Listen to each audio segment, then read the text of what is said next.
I'm out here in the garden today getting all of the things done. And I'm going to show you how I keep it all straight without dropping the ball. So we're going to pop in here because I need trays. I know that first, but first thing I'm going to do is look at my list. So we're starting with, let's see here on our seed time ask. It looks like we got to cultivate the sun gold tomatoes. Got some transplanting of, it looks like Brussels sprouts, broccoli, cabbage, cauliflower. Oh, we're going to direct seed some snap peas, and then we got to take a look at our green beans because those need some cultivation, which just means like, let's take care of them. Like, what do they need? So we're going to start out with, looks like the direct seeding. Yes, and the transplanting. I think that's what we're going to do. So actually we don't need seed trays. I thought some of them were direct seeds. You know what? I'm going to get a couple trays because I feel like I could probably use a couple more broccoli. So we're going to go ahead and do that. If you haven't checked out Seed Time yet and you're into like digital planning, this is the way to go. This is actually what I do every single week. I open my Seed Time app. I click on the little week and then I can see all the things that I need to get done that week. And so I don't have to like try to remember or miss a date or a timeline.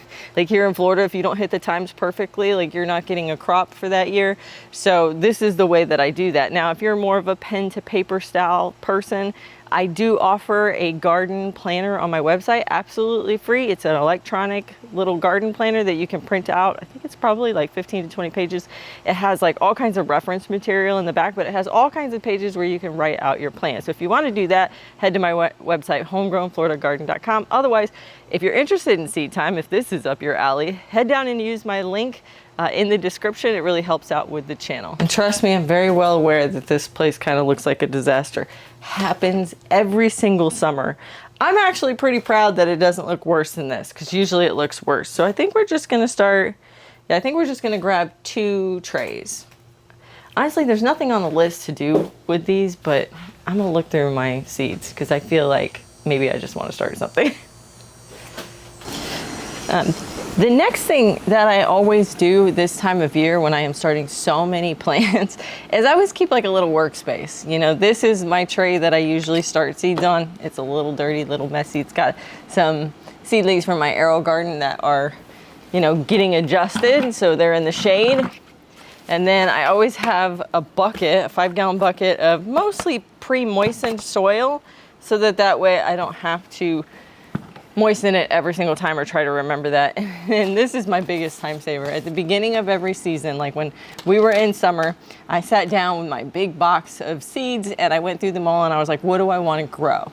Number one, so I could share with you guys what varieties I'm growing. But number two, I then put them in a tiny little basket and I keep it not outside, I keep it inside because they'll go bad in the heat.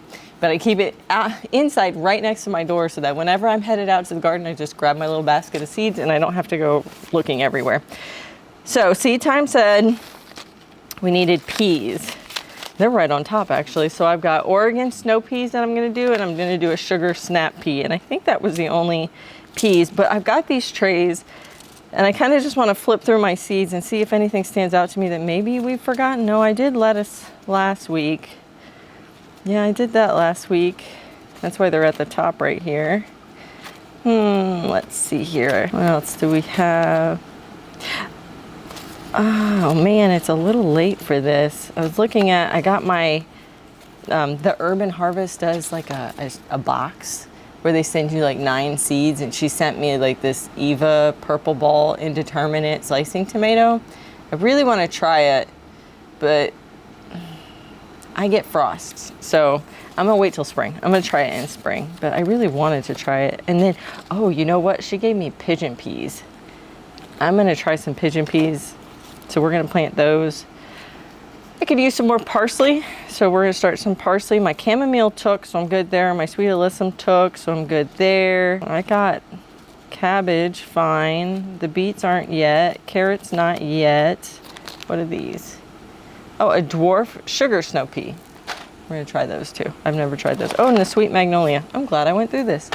Okay, so the only thing we're gonna be starting from seeds is some parsley and a couple of pigeon peas. I wanna see if I can grow my own pigeon pea plant. And then we've got all the peas, sugar magnolia, sugar snap, dwarf sugar gray. I've never grown this one before. And then the giant snow pea, which I should have gotten more seeds, but hopefully that'll be enough. These we're gonna direct seed, so we're not gonna worry about those right this moment. We're only gonna worry about the pigeon pea and the flat parsley. And to be honest, I don't need 2 trays for that. I do need 2 popsicle sticks. Once again, I keep everything like within arm's length. That helps me so much. I'm not running around trying to find this or that or whatever. That drives me completely bananas. Okay, parsley. So we're gonna do 1 round of parsley, and then we're gonna do our pigeon peas. All right. Put everything back right when I find it. Fill this up with some soil. Soil is a little bit dry. I'm gonna have to add more water to this, but at least if it has like even the hint of moisture, it will water in well, which is nice. It's when they're completely dry out of the pack that they don't do so well. All right, I keep a little water, a little spray bottle. I keep it all like right here within hand's distance. It always stays here for the whole season. Once we start getting to the point where we're just not starting as many seeds, some of this stuff is going to go up, or if we get a hurricane, like that's the 2 times when this stuff goes back into the shed. But otherwise it just sits out here, and I find that to be the most useful. Oh, this is seed that I saved, so it's got a lot of chaff in it. So I'm going to put kind of a lot in here then, because I never know. When I have a lot of chaff, I never know if I have a lot of seed in there. I think I see seed, so still gonna do a little bundle. That works. And when you save your own seed, you get so much seed. Okay, we're gonna put our seeds right back in our baskets. Next up is our pigeon peas. Never grown pigeon peas before, which is shocking because like everyone talks about them being pretty amazing down here, but I've never done it. I'm gonna do 3. She gave me, let's see here, 1, 2, 3, 4. She gave me 5, which is good. So that means I've got a couple opportunities to get this right in case it doesn't seed well this first time. But I've always found that when she sends it in her little seed packets, her little seed club, that she's sending it at the time when you're supposed to plant it. So I don't typically have trouble getting her seeds to germinate. There's been a few times with some very unique plants that she even warned us that, you know, they might be a little bit difficult to germinate, that I have had troubles, but for the most part, I don't have any trouble with her. I'm barely gonna cover the parsley because I don't think parsley needs light to germinate, but it is very small and I don't want it to, you know, get buried too deeply. That's it for that. Even though that wasn't on our list to do, that's okay. Let's go work on something that is on our list to do, which is all these peas. So I was thinking of putting originally on my Seed Time app, it says to put the peas on that particular trellis, but I can already tell that those tomato plants are getting much bigger. It's because those are not my dwarf tomato plants. These are my dwarf tomato plants in this particular bed. Those are some paste tomatoes. I think it was like Roma, San Marzano, and the 10 Fingers of Naples, and some of those are indeterminates, so they're growing upwards. I also have some sun golds over there. That was part of our list. So I think I'm just gonna put the peas over here. I think they're gonna do better. So I've gotta think the Oregon snow peas on maybe one side with the sugar magnolias. I'm doing that because the sugar magnolias are purple, so they're easy to tell which one's which. Oh, you know what? And the Oregon snow peas are pretty easy to tell too because they're like a flat, very large. And then I've got a dwarf and the sugar snap peas. Yeah, I think I'm gonna do that. I'm gonna do Oregon snow pea on this side and then the sugar magnolia. I'm just gonna put them probably about, I'm probably gonna go 9 inches apart because the further they are apart, I feel like they do better. And then we'll put the little dwarf ones on that side along with the sugar snaps.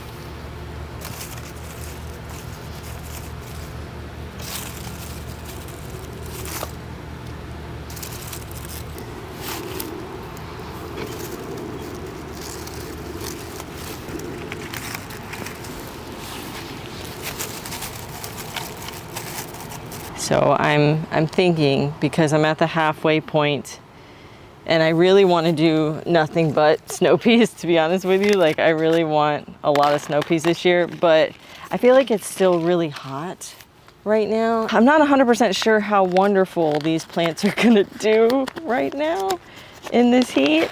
So I don't have very much seed left and I need to save seed from this.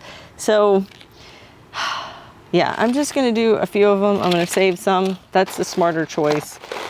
And I'll put the rest with sugar magnolia. I was honestly contemplating doing this whole thing in snow peas, in the Oregon snow peas, just because I just love them so much and I'm almost out of seed, so I've gotta collect seed. But if these don't take, then I gotta buy seed, which I'm cheap. I'm very cheap. If I can save the seed, like I'm gonna do that. I will buy seed and I will buy plants. You guys have seen that, but I don't want to if I don't have to. I guess that's where I'm cheap. That's weird. These sugar magnolias have different color seeds, which is cool. All right, that's all we're gonna do. They've grown well for me. I like them, they're okay. The seeds are okay. I just feel like I've been dying to have some snow peas. All right, we got these done. Let's do the other side.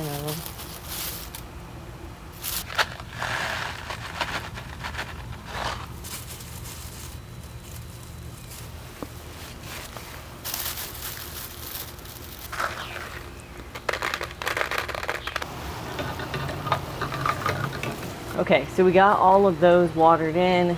Let's check our app again, see what we got next, because I already forgot. Okay, so we can take off the peas. Those are all done. We got some transplanting to do. Let's do something easy. Let's do cultivating the green beans. Okay, so green beans are right here. I think this would be fun. Let's play a little game. I see 3 problems with my green beans. I'm gonna see if you can spot them with me. So let's start out with this plant right here. Can you see what I see? Yep. We need to put a trellis in. This thing is starting to climb and several other of them are doing that as well. Now let's take a look at this one. Do you see what I see? Yep, something's chewing on this. So chewing on it quite a bit actually. I don't want it to eat off the growth points. My best guess based on the chew marks and everything, these are bean leaf rollers. You can really tell with this one because of the notches. They make like these little notches. So we're gonna hit this with some spinosad. And then the third item, a little more obvious on the other side. Here's that classic notching. There's probably a worm right here, honestly. Nope, not there. I see them. They're hiding today. But this is that notching. You see that, the little folds and stuff. Bean leaf rollers. Let's take a look at this one. Do you see what I see? Nutrition. Beans usually don't need any help, but I recently realized that I have a potassium deficiency. And these beans are showing it. I recently put down kelp meal, realized that they were actually getting worse, they weren't getting better, so I got potash, the organic kind, and I put that down, and almost all of them have gotten better. I have one over here, that the one we just looked at, that doesn't look like it's gotten better, but I'm gonna give it a little bit more time because potash takes a while for it to come up, even though the kind I got was water soluble, so we're not gonna treat for that one today. But when you see something like that, you have to start thinking, what does it need? So it's hard to tell just by the leaves, you know, because a magnesium deficiency kind of looks like a potassium deficiency. They all kind of, there's similarity. The one that stands out to me that's real obvious is yellow leaves. That's nitrogen. I don't have that problem. They're nice and green, so it's not that. I'm pretty sure it's a potassium because I know my phosphorus is sky high, so it's not that. And I put down the micronutrients from Whitwam Organics, so and I've seen some improvement in my pepper plant, so I think that worked on that from a calcium or magnesium perspective. So this is probably potassium. And I only know all this because I did a soil test. And if you didn't see that video, check that video out because there's a lot of real good information on which soil test to use. But I'm not going to do anything today because I think that it's going to resolve itself. But we are going to get a trellis in and we are going to spray them with some spinosad so that we can get rid of the bean leaf rollers. All right, another little helpful hint here is that I keep all of my sprays, whether it's the peroxide that I use for disease, or whether it's the spinoside here, I keep it all pre-mixed so that when I want to do this and it's hot out like it is today, that I don't have to go sit there mixing bottles. I mix this, I can just use it, and now we're done with that step. I don't have to go mix it every time. And when this runs out, if I'm using it and it happens to run out, I fill it right away. I don't wait. Okay. Yep.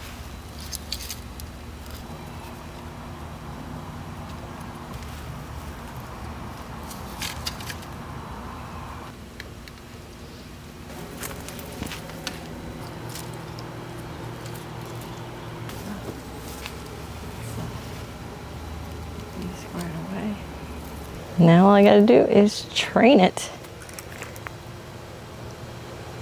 Just gonna kind of wrap them around these poles, let these guys, this is what you climb. Don't climb the ground. Climb this beautiful trellis I just gave you. I think these are the only ones with tendrils. All right. Another one done. Let's mark it off our list. All right, we go to the Kentucky Wonder beans. That one's marked off. Let's look at the tomato. That's the other one that we have to do cultivation with. So this is the sun gold tomato right there. Man, it has gotten big. The thing is like exploded. You know, I see some issues, but nothing that really needs tackling. Like I see this, I got snails in this bed. I'm working on that. I put down Sluggo the other day. So it has reduced, but it's still pretty bad. And it's because I did that. I put marigolds to decompose and they seem to like them a lot. I didn't know that. I got a lot of blossoms, so I could come through here and just tap, tap, tap, make sure everybody's getting pollinated. The leaves are green, they're nice. A little bit of leaf miners, no big deal. I mean, I've got a tiny bit of blight down here. So let's knock some of that off. Other than that, I think it's fine. So we're gonna mark that one off next too. Only other thing is weeding. I have some of this sun hemp that's coming back up. So we're gonna grab that, pull it out, and stick it right back in the bed. Some other cultivation practices that I really encourage is number one, daily walkthroughs. Whether you're walking your dog or just taking a lap around the garden, get out here and just do one daily walkthrough. Because even if you can't catch everything on the week-to-week situation, you know, like when Seed Time tells you to do it, a daily walkthrough is gonna get you real proactive. It's gonna mean that you're gonna kind of take a look at each one of your plants. 5 seconds, don't spend hours out in the garden, guys. Just 5 seconds, kind of walk around and check each one and see if there's anything glaringly obvious happening. Otherwise, you can wait till when Seed Time reminds you, which is usually about every 1 to 2 weeks. Now, weeding. Weeding is a big one. I should do a whole video on that. If that's something you're interested in, head down to comments, let me know, and I could do that.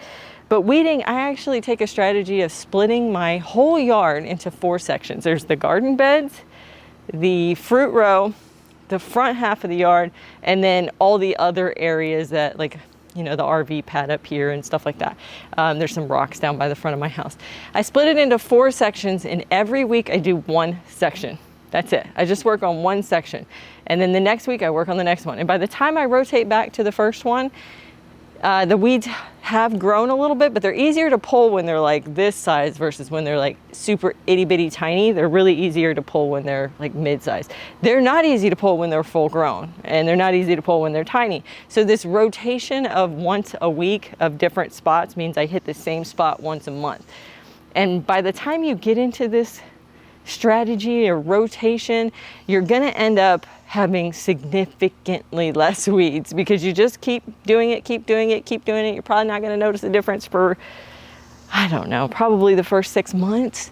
And then all of a sudden you'll start to notice that you'll walk into a spot. It's been 4 weeks. You walk into a spot and you're like, I don't really have much to do here. And you spend 5 minutes. It is by far the best thing I ever did because I'm not the biggest fan of weeds. All right, let's move on to the next thing. We got some stuff to transplant and it's hot. Maybe I should wait. What do you think? If you want to know how to grow your tomatoes or any of the other vegetables like those green beans or the peas, make sure to check out my book, Homegrown Florida Gardening Guide. It's on my website, homegrownflorida.com. It's an electronic book with 130 plus pages, 30 chapters, a chapter for every vegetable telling you exactly how to grow it here in Florida, timelines, varieties, the whole shebang. You guys, you definitely want to check this out while we're in our busiest season. So I took a little break, went inside because it was blazing hot. I was dripping in sweat and I needed to have something to eat. So I did that. And since then I checked the weather and it looks like it's super cloudy. It might rain, which would be awesome because my rain barrels will empty. It hasn't rained in way too long. So that would be awesome. And it's like kind of the perfect time to transplant your seedlings is either right before evening or when it's going to rain or when it's going to be cloudy for the rest of the day. So these guys, they've been sitting out here for, I don't know, 4 days, I think. So now these guys, I'm going to move out to the other spot where I keep a lot of my seedlings, and we're going to grab some of those seedlings and we're going to put them in the bed. All right, so we're going to take these guys and we're going to set them right here. And we're gonna grab these guys, which are the Brussels sprouts, and we're gonna trade them out. Besides the Brussels sprouts, I got some blueberries I'm trying to do from cuttings. And then we have these guys, which, you know what? I think they're fine. I think they're big enough. We're gonna get those out in the bed too. The rest of these are some lettuce. I've got some snowball, which is cauliflower, and then I've got some kohlrabi. I got all kinds of little stuff right here. And so this stuff either is just now sprouting or just way too young. This is too young. This is borderline. This is perfect. Well, I have a little bit of a dilemma. When it comes to Brussels sprouts, I have 3 plants. That's all I got is 3 plants. That's all I'm gonna grow. But if I put them further down into those beds, they're not gonna get as much sun. And I noticed last year that they grew even slower because they just grow really, really slow. They grew even slower on that side of the bed further down because the way that the sun shifts in the sky during winter, about half this bed gets a lot of shade. And then further down there, they get a lot of shade. I mean, they're shaded right now and it's still pretty early in the day. So I want to get these guys in this bed, but there's already a lot of stuff.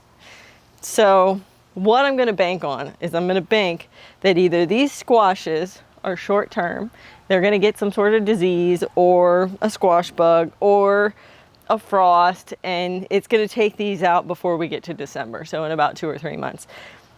So my hope is I can put these guys in between them. So I think I'm going to put one right there.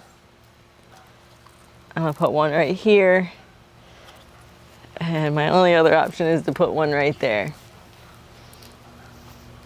Famous last words. I'm going to regret this. I know I'm going to regret it.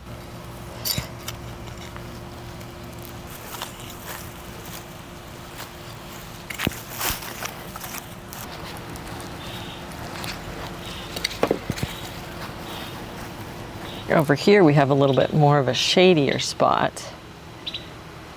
So we got Green Magic, Snowball, and Wakefield. So a mix of cabbage and broccoli. And I'm gonna get out, let's see here, 1, 2, 3, 4, 5. 1, 2, 3, 4, 5. My little toilet paper rolls, I use them as collars because when they're this young, everything likes to eat them. Okay, so let me see here. We're gonna do the Wakefield right there and the Wakefield right there. Collar. We're gonna have some Snowball right there. And right there, Snowball. Oh man, I got them mixed up. This is how my labels get messed up. Oh. So now I don't know, was that Snowball? What was that one? I think this, no, that's Green Magic. Okay, this is Arcadia. Okay, I'm all right. I'm okay, I gotta swap these. Ooh. If you ever wonder, how can you not know what you plant, Katrina? Because that right there, I pull them out, I'm not thinking, and I just forget which label goes with which. Oh, my life. All right, there we go. Stick my little label. Hopefully Bella doesn't get to it. Oh, it's really dry right there. I'm gonna have to water these in really good.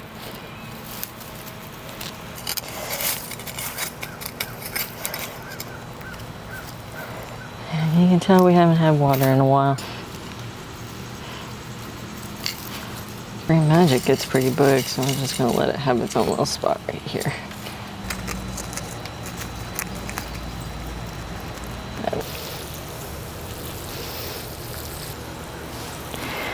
Get some dark clouds. That's a good sign.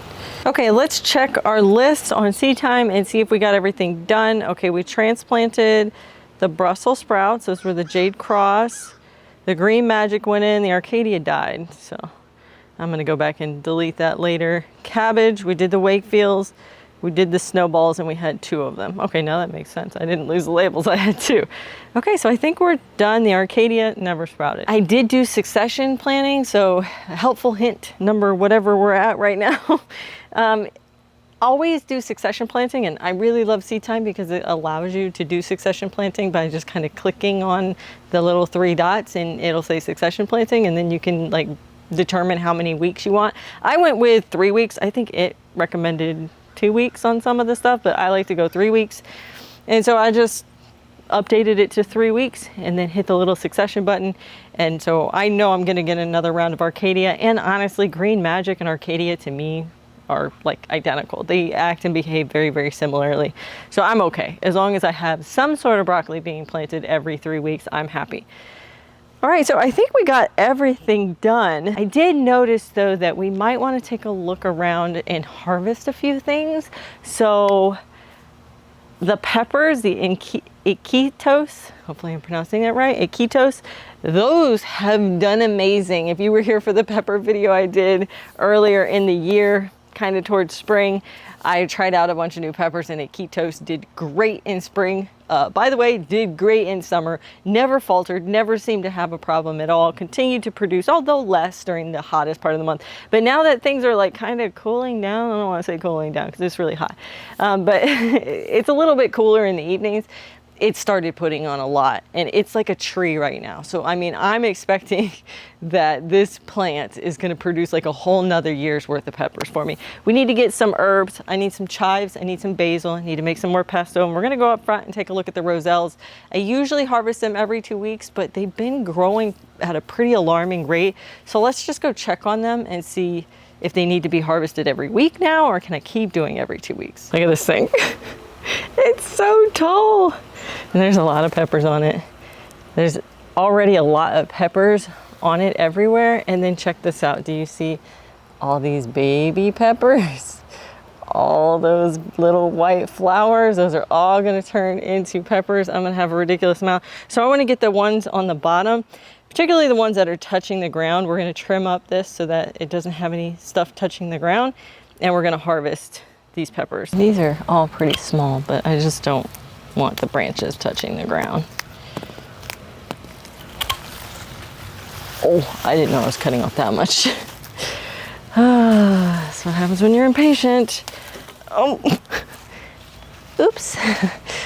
Oh well. It's a nice little lesson to learn to go slow. Don't be like me and be impatient and just start snatching stuff off.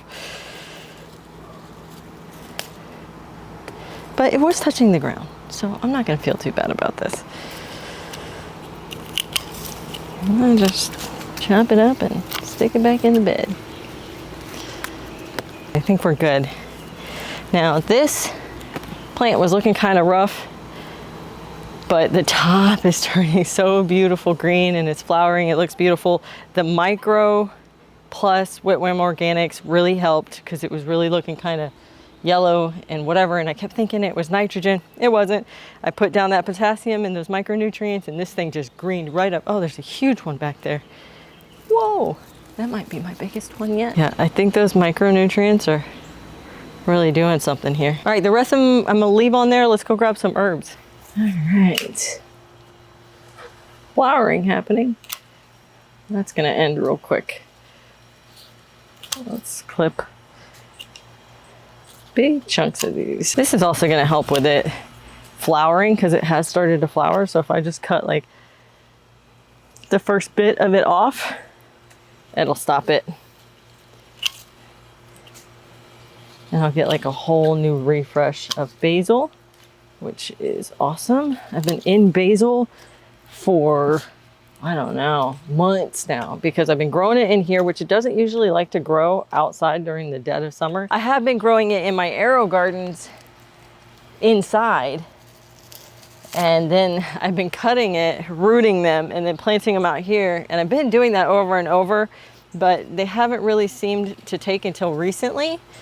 And now they seem to be doing very well. These are all from cuttings from inside. So I know we're at the right season again. So I let go of the ones that were inside so that I can use that for other things. And then I rooted these out here and they seem to be growing great. So we got our chives, we got our basil. Let's go check our roselle. Okay. There are some sizable ones here. Definitely wait a week. These are our other white ones. And like I said, there's a couple that are sizable. But still, they could go another week and they'll do just fine. So I don't think we're gonna harvest this week. Let's check the red ones. Ooh, there's a good amount of big ones on this side.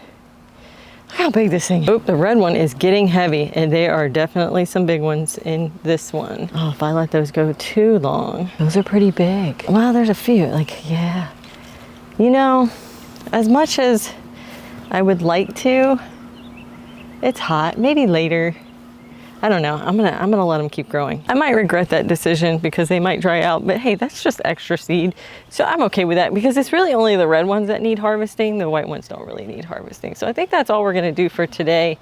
We got through our entire list. We got everything direct seeded, transplanted, watered, pest controlled, trellis up. We did all the things and we harvested a little bit of peppers and some herbs here.